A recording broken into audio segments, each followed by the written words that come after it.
If it's anything of value that you're doing in this realm, nobody can tell you how to do it. You have to figure it out. Started with a bachelor's degree in finance and then got an MBA with kind of a finance specialty. You're a smart guy, but no one's going to fully respect you as a smart person unless you get a PhD. The real estate market's always changing. If you prove yourself, you can advance pretty rapidly. I'm grateful for things that didn't work out. Kind of a unique path I didn't plan out, but it worked very well. I'm Josh Harris. I'm the academic director of the Schack Institute of Real Estate at New York University, as well as a managing partner with the consulting group, the Lakemont Group.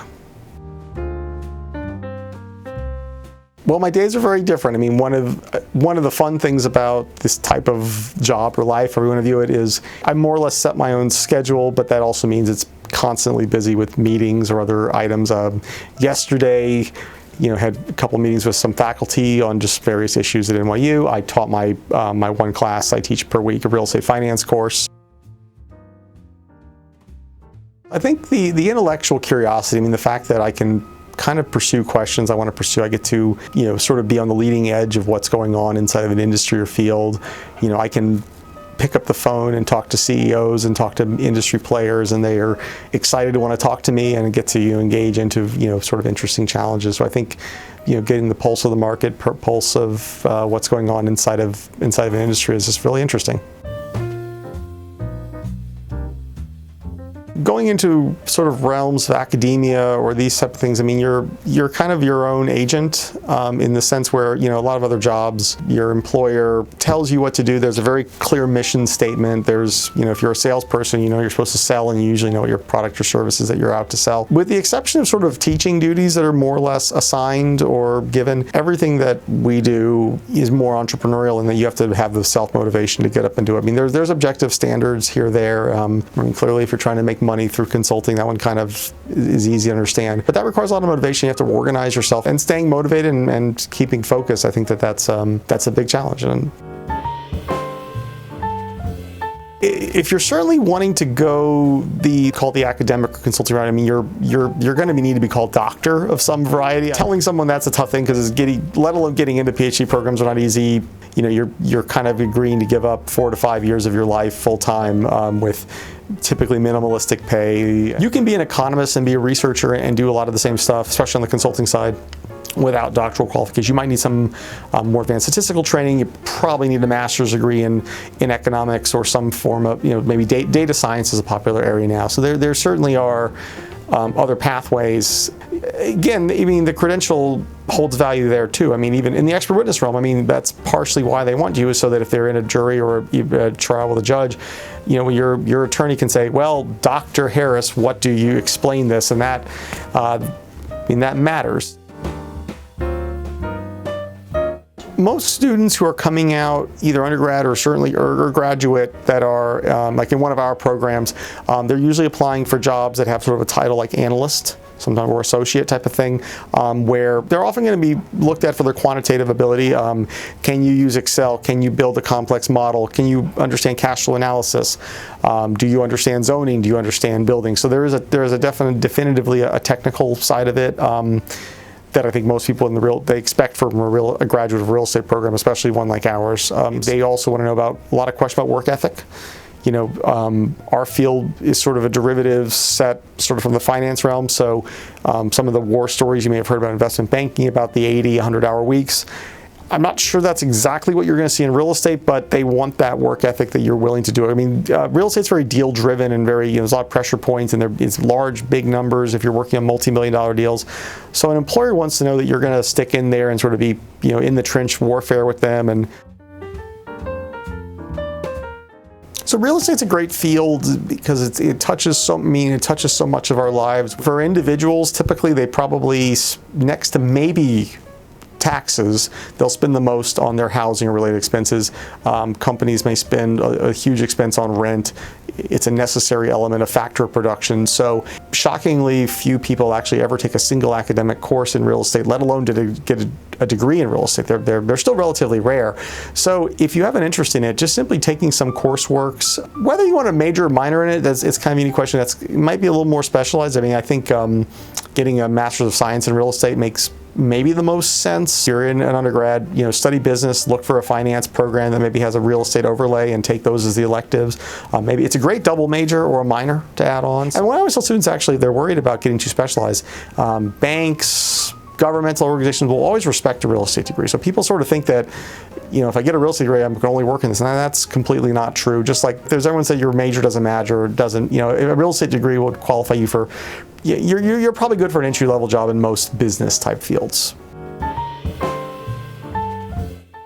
I think the most important skill is to be able to synthesize large amounts of data, things that are sort of maybe non-connected, and be able to draw a story out of those connections. In order to do, the analysts that are going to progress the fastest, the young people that are really going to make an impression, are those that come in with sort of a level of professional poise and tenacity that, they sort of don't accept stuff at face value. They fight through. They're willing to negotiate harder. They're willing to sort of go the extra mile. And sometimes the old saying is pull a rabbit out of their hat, and they make something. The way often that a young analyst or a newer analyst might impress their managing director, something that such that leads to promotion, is they get a deal done or make a connection or make a sale or some kind of an accomplishment that managing director thought was going to be dead.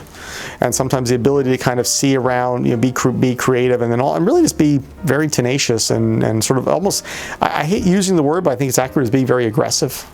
I think aggressiveness is a big trait that the most successful people in this industry have. So one of the things that attracts people to real estate, or at least the commercial institutional side, is it's still a very sort of fractured industry, and that there's some very large firms, but most firms are still small. So, and there's also a lot of entrepreneurial track. Commercial institutional real estate can advance very well. Even lower level positions can be relatively well paid. After sort of the analyst associate level, sort of the vice president or director level, where you're kind of more overseeing analysts and kind of maybe have some control over deal space. The next level would be kind of like a managing partner type level, where you really oversee a deal team. And if you're in acquisitions, you're buying things. If you're in asset management, you're managing properties. If you're like in investor relations, capital raising, your job is to raise capital. Those are kind of the three major sections. I mean, if you're in development, there's also the equivalent of like a development officer, where you're overseeing developments. Certainly, I've seen people make the jump from sort of the analyst associate level up to sort of the senior vice president level in as little as 5 years. Probably on average closer to, you probably need closer to 10 years experience. But if you're really good at what you do, it's very meritocratic, meaning that like if you prove yourself, you can advance pretty rapidly. It's not quite as limited by the structures as you might if you enter a large corporation. You're more likely to have a slower, more steady rise, where real estate can be far more variant and fast-flowing. Now, there is a downside. If things don't go well, or the deals go bad, or the market goes south, you can lose your job or lose your bonus a lot faster. Well, the real estate market's always changing, and I think that it's a good and bad thing, right? I mean, if you know what you're doing, following the market trends, you can see an opportunity. And I think the ability to spot, sometimes called the gap, the missing element in the market, is one of the greatest skills of any real estate person for whatever they're doing. The big things right now, technology and technological integration. People wonder, like, what happens when driverless cars, if that ends up becoming a big thing. Obviously that affects the need for parking or where you might live, so that's going to affect real estate. Data integrations. A lot of these things are going to disrupt. WeWork is a big company that's been proving to be somewhat disruptive and leading a lot of change in the office markets. I'm grateful for things that didn't work out, actually. I think interestingly, when it comes to sort of career and life, trying to really plan it out in any special way is going to be tough. And I think that sort of failures and things that didn't work out pointed the way to things that do work out. So I'm kind of thankful. I'm sort of thankful I'm thankful that I got a job that I hated when I was in engineering. I'm thankful that I got an internship that I hated when I was a freshman in college. I'm thankful in some ways that certain things I was trying to do didn't work at times, because it pointed to things later on that would be better, and that had the other thing been successful, I may not have been able to get to a higher level later on. I originally was going to do industrial engineering because I was sort of the classic kid out of high school who was good at math and science. I started taking, I was doing really well at the courses, so the physics, the calculuses, and all those things. And this was a very smart move. I actually got an internship while I was a freshman in a civil engineering construction company, and I realized kind of quickly that engineering I was going to find very boring, and the life of an engineer was not something I was going to probably enjoy. I had my background, I had some family that had worked in real estate, so I had kind of a little bit of an exposure to its existence. And I sort of started reading some books about the subject, just out of, I think out of our university library. I then sort of was just looking one day at the list of classes that were inside of the finance major, and there were all these real estate electives, and and I always liked stocks and investing. That was always kind of just more of a sort of a personal hobby of interest. And I kind of hit me like, wow, I can major in this. And I looked at my list of engineering classes, and they just looked really, really boring and dry. So over the summer of my freshman to sophomore year, I decided, you know what? This is way more interesting. I got my real estate license, actually went to work part-time at a small real estate firm, and that just kind of, and never looked back, basically. I started originally in the real estate industry sort of as a acquisition analyst, and then moved into real estate investment banking. Started with a bachelor's degree in finance, and then got an MBA with kind of a finance specialty. And then I was working in Orlando, Florida, and if you know much of the history of the US, in 2008 we had a major recession, and I was working investment banking prior to that, and I kind of saw the handwriting was on the wall about what was likely to occur, and certainly I began to realize that my job would likely, or my firm really wasn't going to exist because they were very thinly capitalized. So when one of the partners, who was a sort of a former academic who had moved into industry, was accepted a job at University of Central Florida, he said, "Josh, you need to go get your PhD now." His literal quote to me was, "You're a smart guy, but no one's going to fully respect you as a smart person unless you get a PhD." So I made a decision to enter the program, which was in 2008. So I started in August of 2008, and then September of 2008 is when the Great Recession really took hold, when Lehman Brothers collapsed. So it seemed to be a great decision. And that moved me into becoming ultimately a faculty member in real estate, first at UCF and now up here in New York at NYU, as well as I began entering the consulting realm and began working as doing market analyses, development analyses, expert witness work. Kind of a unique path I didn't plan out, but it worked very well. I've done expert witness work for several years. So in this past November, I got to testify in my first federal trial, which was a case involving a pipeline company that was, via the power of eminent domain, condemning large stretches of land to lay a new natural gas pipeline through the state of Florida. So I was working on as an expert on behalf of a group of landowners. It was the first time in a case like this that sort of the survey methodology that I used for part of my research and my report that got accepted for publication in front of the jury, and the jury verdict came back in actually even ahead of what our appraiser's value was. So it was sort of a major victory from a jury verdict standpoint. So being part of that trial and sort of being getting to be helping, these were basically farmers that had a pipeline set underneath their land, helping them get compensated appropriately it was a huge victory. It was a great part to be part of that team. Absolutely. I mean, I think actually better than a lot of fields, solo practitioners or small enterprises. A very prolific, well-recognized developer, this was in Orlando, came into one of my classes, and he said, if you want to be a developer, you can just go buy it. You can buy one plot of land and build a house on it. You're a developer. If you want to be an entrepreneur on a very small scale, you want to own rental property. I mean, I've done some of these things myself. I mean, it's very easy to do. So because real estate is so small and micro, right? I mean, you can start with one building, you can start with one unit. If you want to grow bigger and be, because everything is done kind of deal to deal, it's actually pretty open to new things. I mean, effectively, my consulting life is pretty much as an independent contractor type, which makes me technically self-employed on that side for my, it's my part-time activity. But if that attracts you, that entrepreneurial side of it is definitely one of the other attractors that brings people in.